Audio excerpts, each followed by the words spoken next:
Good morning, everyone. I'll get right into our operational update for today. Yesterday, U.S. military forces conducted an over-the-horizon counterterrorism operation against an ISIS-K planner and facilitator. The airstrike occurred in the Nangarhar province of Afghanistan. I can confirm, as more information has come in, that 2 high-profile ISIS targets were killed and 1 was wounded. And we know of 0 civilian casualties. Without specifying any future plans, I will say that we will continue to have the ability to defend ourselves and to leverage over-the-horizon capability to conduct counter-terrorism operations as needed. We continue to evacuate American citizens and vulnerable Afghans out of Kabul. In fact, there are approximately 1,400 individuals at the Kabul airport who have been screened and manifested for flights today. As I said yesterday, we have the ability to include evacuees on military airlift out of Afghanistan until the very end. This is a massive military, diplomatic, security and humanitarian undertaking for the United States and our allies. And so I'll give you a specific update of the last 24. Yesterday, 32 U.S. military aircraft, 27 C-17s and 5 C-130s departed with approximately 4,000 personnel. Combined with 34 coalition aircraft departures, an additional 2,800 personnel left Kabul for various intermediate staging bases. 66 flights left out of Kabul yesterday in that 24-hour period with 6,800 evacuees. Today I can report an updated total evacuation that is more than 117,000, the vast majority of which are Afghans. Of this total number, approximately 5,400 are American citizens. This is an incredible number of people who are now safer thanks to the heroism of the young men and women who are putting their lives on the line each day to evacuate American and vulnerable Afghans out of Kabul. Threats to our forces and to this operation remain real and significant. I'm sure you can appreciate that. And now, as the military mission begins to end in Kabul, thousands of service members are working across the globe and within the United States to complete this incredibly important mission. Out of the EUCOM AOR, 6 flights will transport about 2,000 Afghans to the United States. Since August 20th, the EUCOM AOR has received nearly 30,000 vulnerable Afghans and evacuees. A good example of how we're building out capacity as we execute this incredibly important mission, a flight from Italy will fly to Philadelphia International Airport, the 2nd U.S. onward location to receive flights. As NORTHCOM Commander General Van Herk said in his brief yesterday, our total capacity across multiple U.S. installations is approximately 21,000 and growing. We're steadily working to increase the capacity to 50,000 by September 15th. Right now, we are hosting approximately 8,000 Afghan applicants at Fort McCoy, Fort Bliss, Fort Lee, and Joint Base McGuire-Dix Lakehurst. A dedicated team of military, civilian, and contract personnel are working closely with numerous agencies, both government and non-government, to ensure further requirements and additional capabilities are available. We will keep you updated on this effort. SOUTHCOM continues to conduct humanitarian relief operations in Haiti, and NORTHCOM, while simultaneously executing evacuation flights, is postured to support FEMA as the lead federal agency in preparing for Tropical Storm Ida. Lastly, I want to share that the Department of Defense will shortly announce the names of the 13 service members who were killed in service to their country. We grieve with the Gold Star families, friends, and loved ones of our fallen. They will be remembered and revered among Americans who have served in Afghanistan in Operations Freedom Sentinel and Enduring Freedom.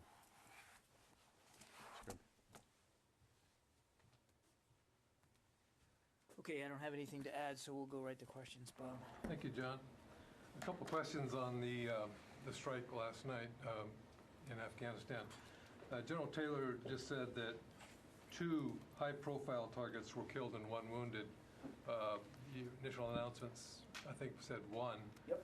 This was all the same strike? Was it a single strike? And can you explain any more about whether these individuals were directly involved in the Thursday bombing at Kabul airport? So it was, without getting into too much tactical detail in terms of munitions used, I would tell you it was a single mission.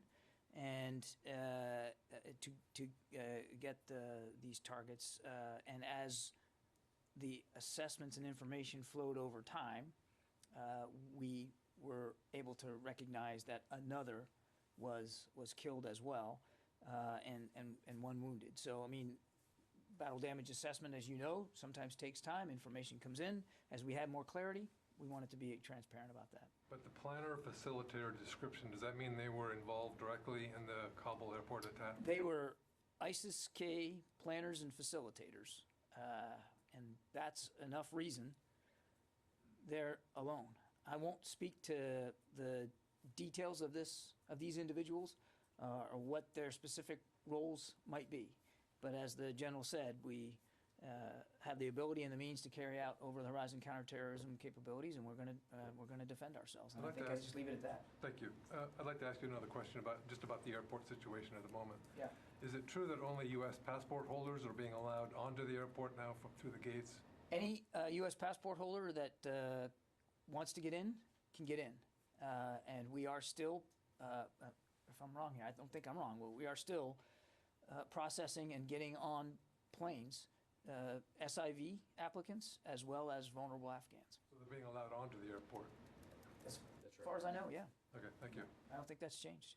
Idris? Hey, John, so can you give us the names of the 2 individuals killed in this strike? No, we're not going to release the names. Because We're just not going to release the names. and if I can just go back to Thursday's suicide bombing, there appear to be images and reports from the ground that some of the Afghan civilians killed may have been shot by the Marines at the gate. At this point in time, since we're 48 hours, do you have any evidence that the Marines or any of the U.S. troops may have shot injured or wounded? We don't. We can't confirm that, and we certainly are not in a position to deny it either. We are investigating this, and as we get more information that we can reliably communicate to you about this incident, we will. Yeah, Tara. The State Department issued another dire warning saying don't approach the gates. Did this airstrike have anything to do with that potential for future attack? Can you talk about what capabilities ISIS might have lost in this drone strike? Well, a couple of things. I'll let the State Department speak for the advisory they sent out. That is not uncommon for them to do that, particularly in a country like Afghanistan, and they're constantly watching the threat environment, as are we, and they're doing a prudent, responsible thing to inform Americans there in Kabul about what's best for their own safety.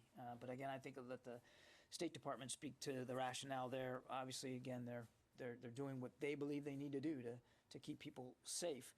I am not going to talk about specific capabilities ISIS may have lost in this strike. They lost a planner, and they lost a facilitator, and they've got 1 wounded.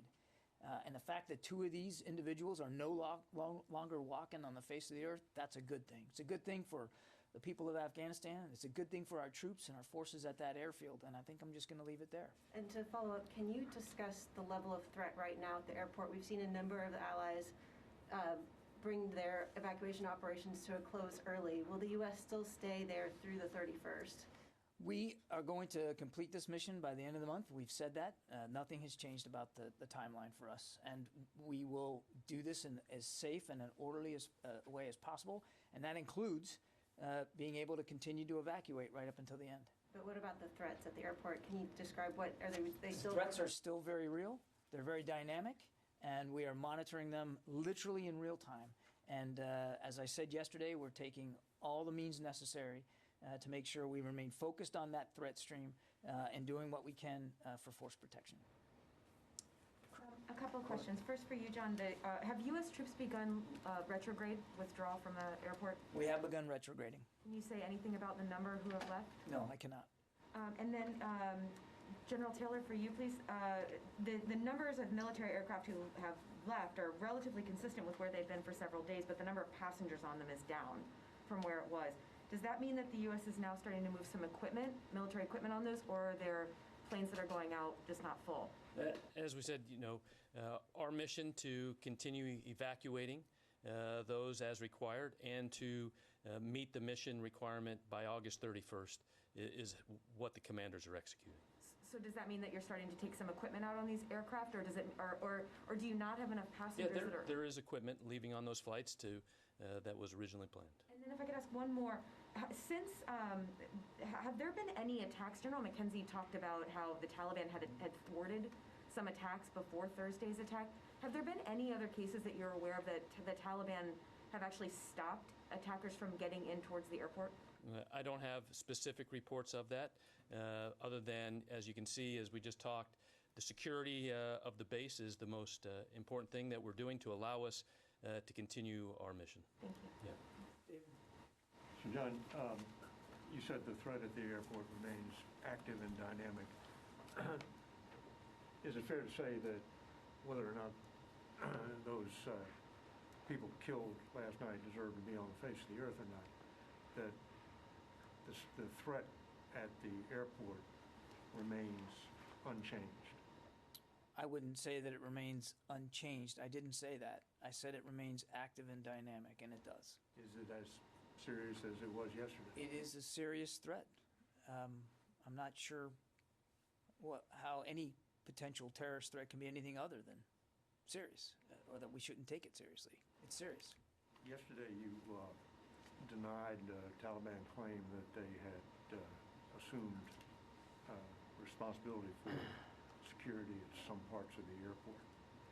Is that still the case, that Taliban do not provide security at the airport itself? That is still the case.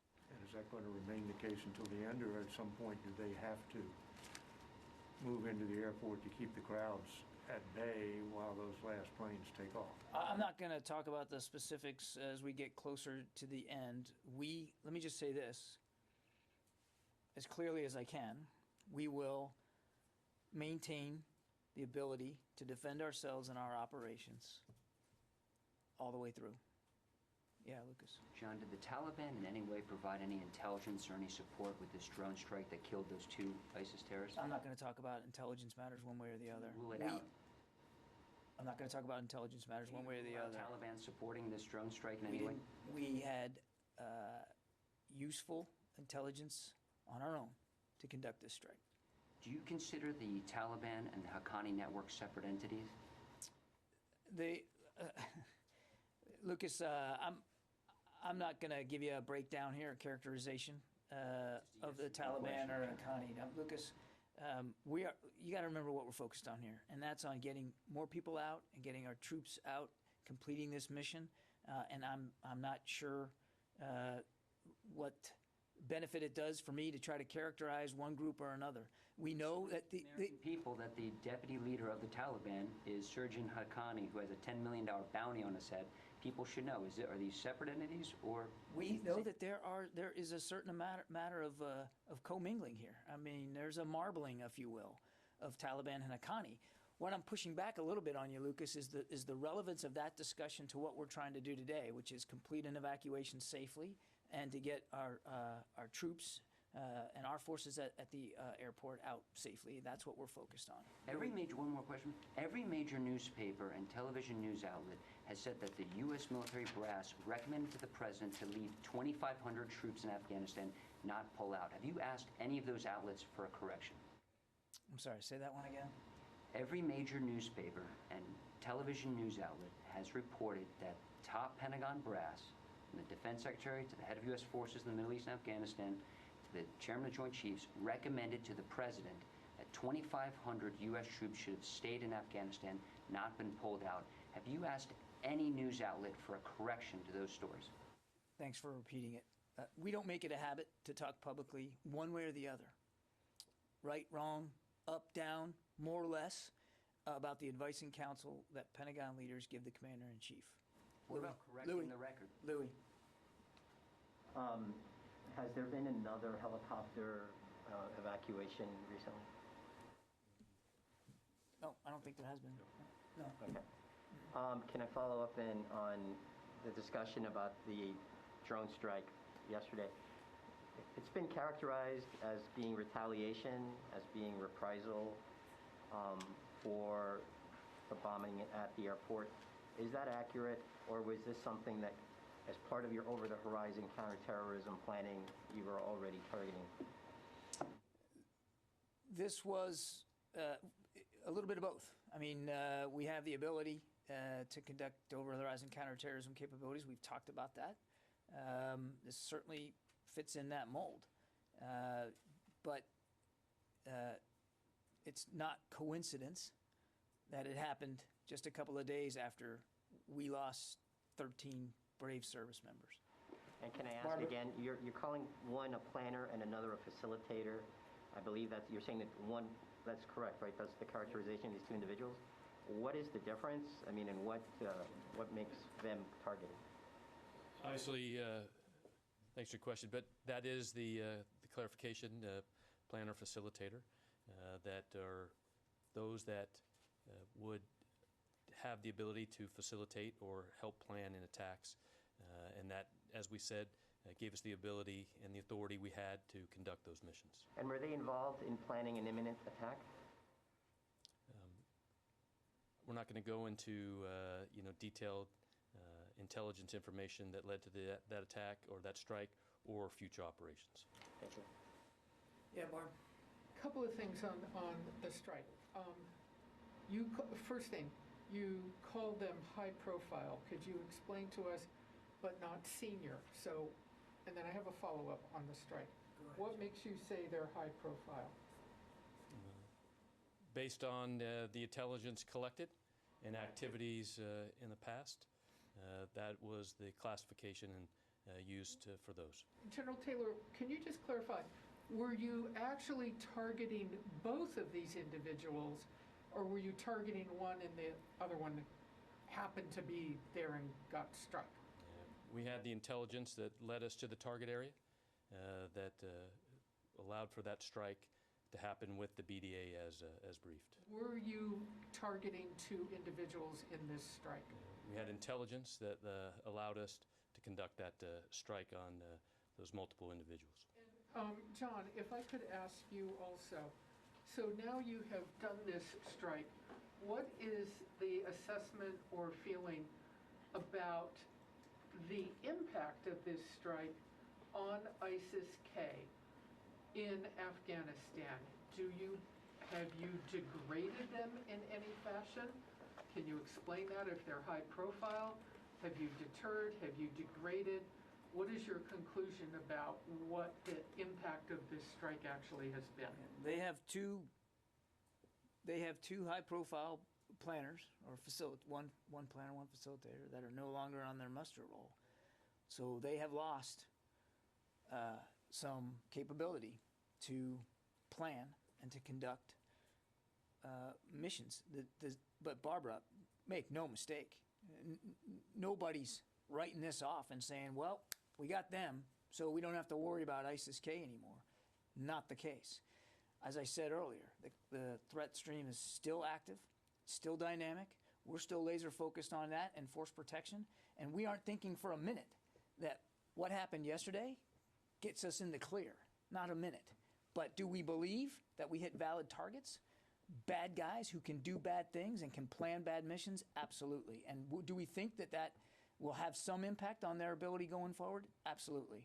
What and to how much, we're just going to have to keep watching the intelligence going forward. I don't know if you can answer, but does the United States have a sense, even if you can't say names, do you have any sense of who is in command of ISIS-K right now?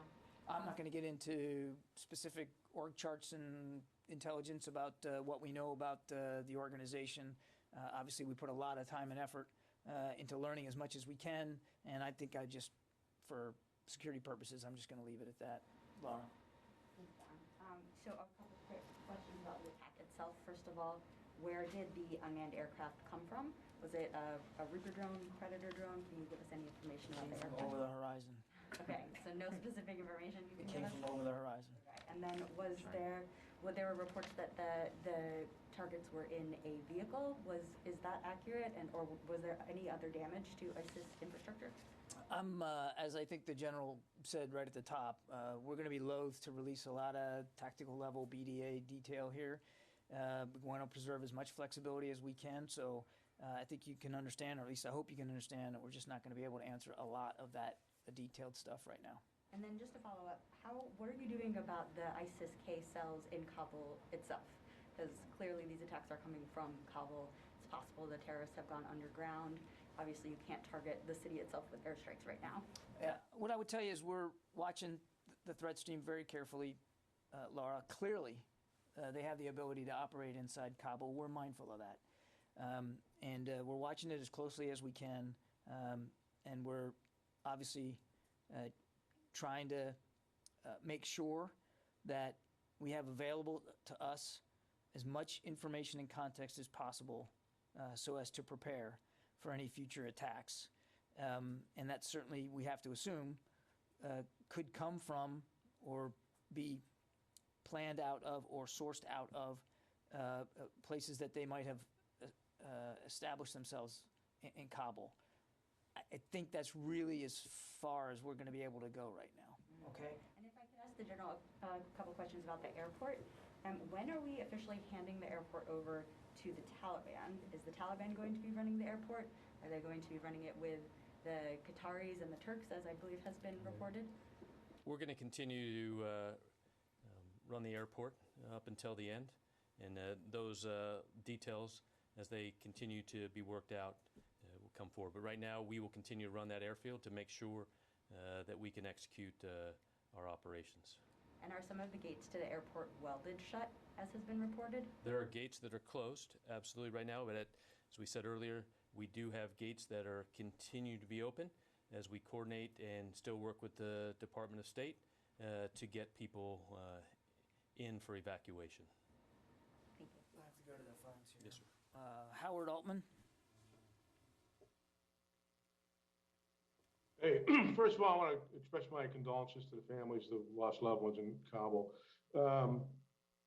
Despite this massive effort to evacuate folks, there were a number of organizations, including current and former military, that feel there's a level of frustration in not being able to get people out, and they're working in many ways. There's been many reports about that. My question is DOD cooperating with any of these organizations? Can you talk about that? And then what is your message to these organizations? Are they helping? Are they hindering? And given what you know about how this is unfolding, should they continue their operations? Well, it's certainly not for us to tell them to stop caring about individuals that they know that are in Afghanistan, Howard. We are, as you might imagine, we are working off many different streams of information about various vulnerable Afghan groups, not to mention applicants in the Special Immigrant Visa Program and, of course, American citizens. And I don't want to speak for the State Department, but the State Department has really been liaising with a lot of outside groups to help identify those who need to be evacuated. We are primarily responsible for helping provide that secure area at the airport for them to be able to get through the process and get through to properly manifest them and to get them on flights out of there. But look, I think a lot of us are getting emails and calls and texts from friends and colleagues. Many of them are veterans who are passing information to us to try to help get additional people out, and we're doing the best we can when we are contacted to get that information in the right stream to the right people on the ground there at the airport to continue to facilitate movement. And as the general said, we're going to try to facilitate movement of evacuees right up until the very end. Have these efforts helped, or are they adding to the confusion? And is DOD cooperate or help them in any way? Can you specify? I think certainly, Howard, to the degree that they have brought to light information that we can act upon to get additional people out, of course that's been helpful. And we certainly share the concerns that these groups have for these individuals. We feel the same obligation that they do to it. So to the degree they have been able to help us latch on and identify, then yes, that's been helpful. Gordon? John, a few different things. One question with the Taliban, it's not an intelligence question, but was there any kind of coordination? Did you share any information prior to the strike on the ISIS targets with the Taliban? One question. I got a few more. No. No. Easy question answered. And turning to the preparations for folks coming back, is there a total number of people you have, evacuees you have on domestic bases here, plus those kind of on the step to come back? So all the different hubs plus the bases, do you have a total number there? I don't have it with me, Gordon. I think you heard General Van Herk yesterday. We've got just under 7,000 SIV applicants at U.S. military installations across the country. He's opened up additional installations to try to get us to a capacity of maybe as much as 50,000 if we need it. I think, but he gave that number yesterday, and I think I don't think that number has changed appreciably over the last 24 hours. But before I jump off there, let me just check and see if I've got an updated number in Europe. I got it here somewhere, I think.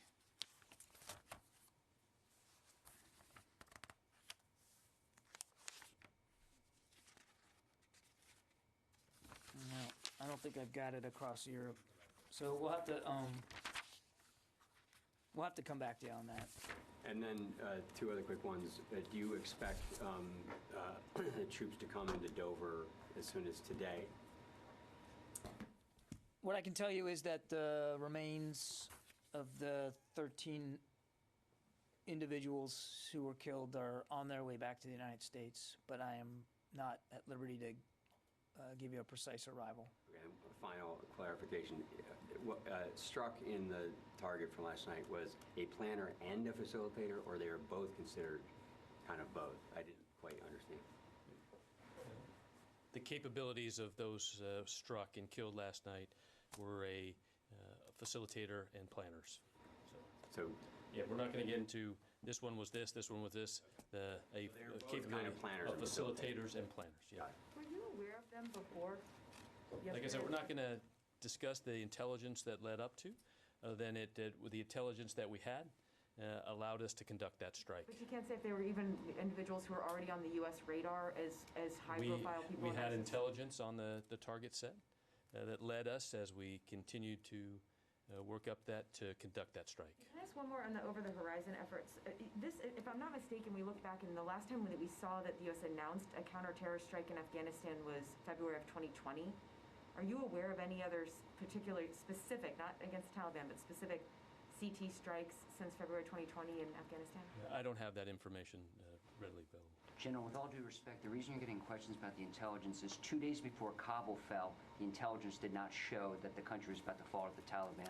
That's why you're receiving questions about the intelligence of this target, just how serious these ISIS fighters were. No, I understand that. And well, Dan, and I understand that people, we're not going to go into the details of the intelligence that goes into that. Are they plotting an attack on U.S. troops at the Kabul airport in the next few days? The intelligence that we had was good enough, it allowed us to conduct that strike. And as Mr. Kirby said, we now have 2 members of ISIS-K that are no longer able to facilitate or plan attacks. Are they planning attacks on U.S. troops? I'm not going to go into that.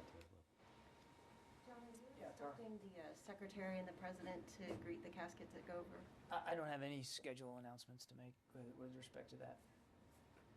John, I'm a little unclear on what I think each of you said when you were talking about the presence of the Taliban at the airport. Are you saying that there are no Taliban on the airfield beginning to transition to control on either the civilian or military side? So this was some reporting yesterday that the Taliban were in control of the gates.